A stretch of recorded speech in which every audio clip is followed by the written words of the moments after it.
So smooth. Hello, ladies and gentlemen. My name is Dietrich, and today we are test driving a 2024 Volvo XC60 Recharge Ultimate. And this car is a lot. It's a lot of money. $76,900 MSRP on this particular car. It does have the optional air suspension. It has the optional Bowers & Wilkins sound system. It's got some other stuff on it as well. And it's missing some features that you would expect of a car in this class. It doesn't have paddle shifters because it doesn't need them. Even though it's not immediately obvious, you can use the beautiful crystal shift knob to change what gear you're in or put it into a braking mode, but you have to figure out how to do that. They didn't put markers down there to tell you. Doesn't have rear air vents. I don't care, I don't ride back there anyway. Doesn't have changey color ambient lighting on the interior for $76,900 in 2024. Who cares? What does it have? Well, it has a feeling of a boutique product, and I mean that in the most complimentary way possible. Feels like it's extremely well made. No squeaks or rattles in the cabin. The air suspension, even though there isn't some knob to immediately play around with it, you can do height adjustment if you know how to go into the settings and you go into driving, and then you either put it in off-road to raise it up or you put it in power to lower it down, because that's kind of the sport mode. So if you really want to show off your air suspension to your friends, you can. But for the most part, it just does its job. It's just smooth and comfortable. The seats are incredibly comfortable. The leather is fantastic.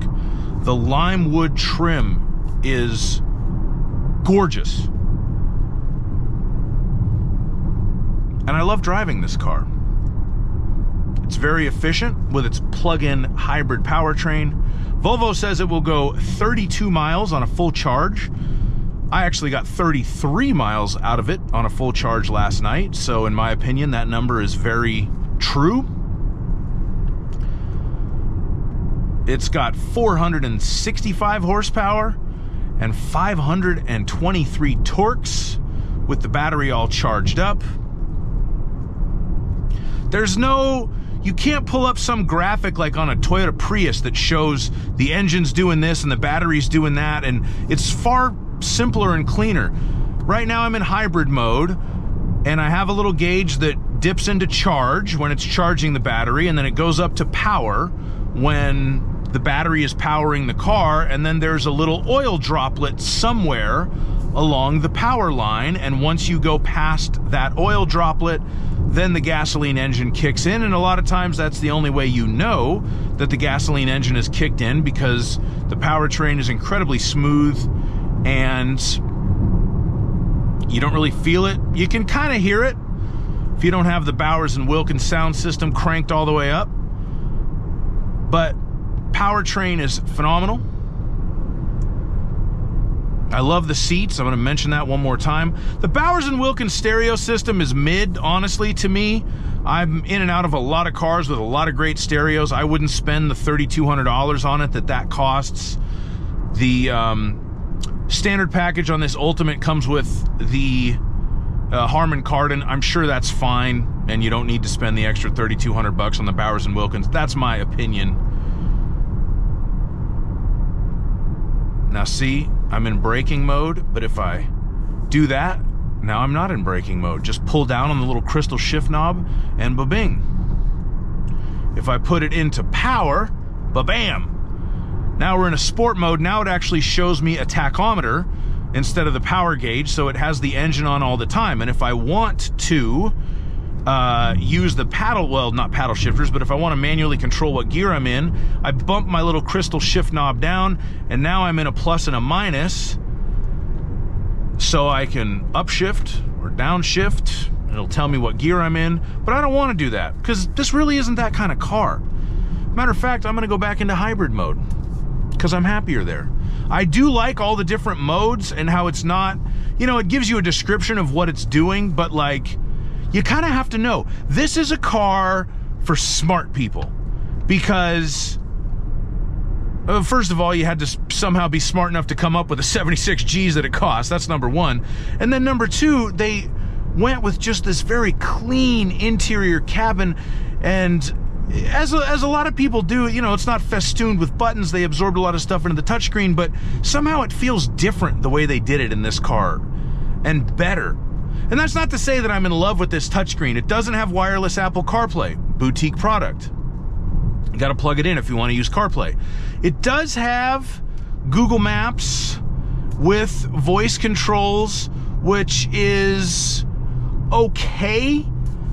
But the problem, what I don't like about that is it's a 4-year subscription to the data that comes standard with the car. So after 4 years, you're going to lose a lot of functionality in this screen unless you pay whatever, a monthly or a yearly fee or whatever, to keep the data connection going so that you can talk to Google and tell it, find me a gas station.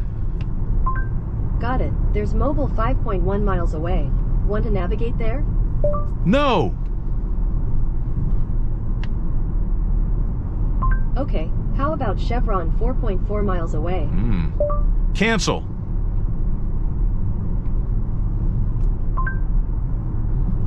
It's fine. It works fine. It's better than some other systems in cars and not really markedly worse than anything you get modern-wise right now. My only real criticism is the lack of wireless CarPlay.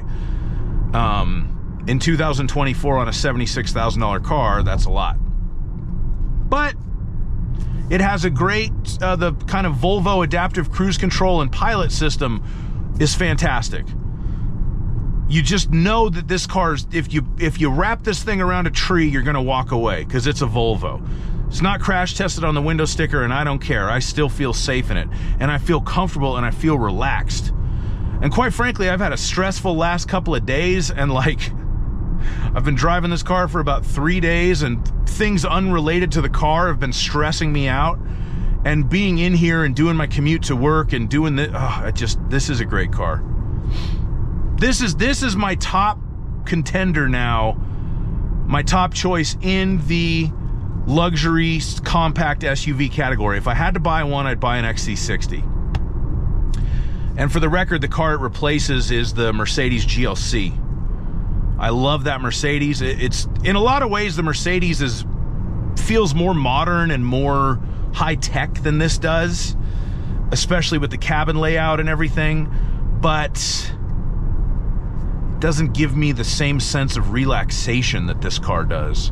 And it somehow doesn't feel as classy as this does. And I've always loved Swedish cars, but historically I'm a Saab guy, not a Volvo guy. But I've never had anything against Volvos. But they don't make Saabs anymore, so this is kind of the choice I've got. And normally on a test drive video, like, I'd be kind of in the back of my head stressed out that there's all this traffic right here, and I can't, like, drive the car a little bit harder to show it off. But I don't need to in this one. I don't care. I'm comfortable. What you need to know if you're watching this video to find out if this car drives well, which I don't think very many people actually watch these videos for. Yes, it drives very well. It's a little bit more towards the comfort side of the equation than the sportiness side of the equation, but the adaptive air suspension I would definitely get because I love air suspension. If you put it in the power mode, it does lower the suspension and stiffen it up. And so it does sporty okay too. It's not the sportiest car in the class, but it doesn't wobble and weave around either. It's great. It drives great. Powertrain's great. Safety systems are great. Some of the interior stuff's a little wonky, just because Volvo is a smaller automaker with a little bit more limited resources, and quite frankly, they put the resources into beautiful wood and beautiful Napa leather and things like that instead of wireless Apple CarPlay and friggin' rear air vents, and I can live with that trade-off and respect it. I think the plug-in hybrid powertrain's great. If you're watching this video to have your own opinions either reinforced, or if you're looking for someone to argue with, I don't know. Those are my thoughts on the car. It's not perfect. But perfection and greatness are two different things. Greatness is achievable. Perfection probably isn't. And this car achieves greatness. That's definitely my opinion on it.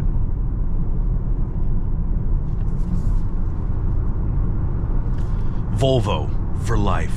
You know what Volvo did? They invented and patented the 3-point seat belts that are standard in every new car now that you can buy. I believe this was in the 1950s. And then they patented it in all the markets in the world. They invented it, they patented it.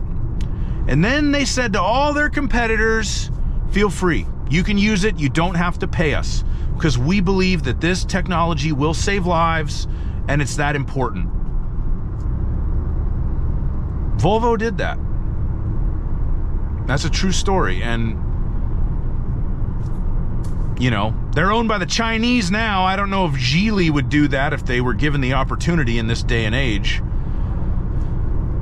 But that kind of tells you where the Swedes are as far as mindset with car building. And I appreciate it. And that's all I really have to say about this car. I appreciate you watching my video. Thank you so much. If you have any questions or comments, please leave them in the comments section. I have done a full review on this Volvo XC60, so I will put a link to that in the description and the comments as well. And please like my video and subscribe to my wonderful YouTube channel, and have a great day. Bye-bye.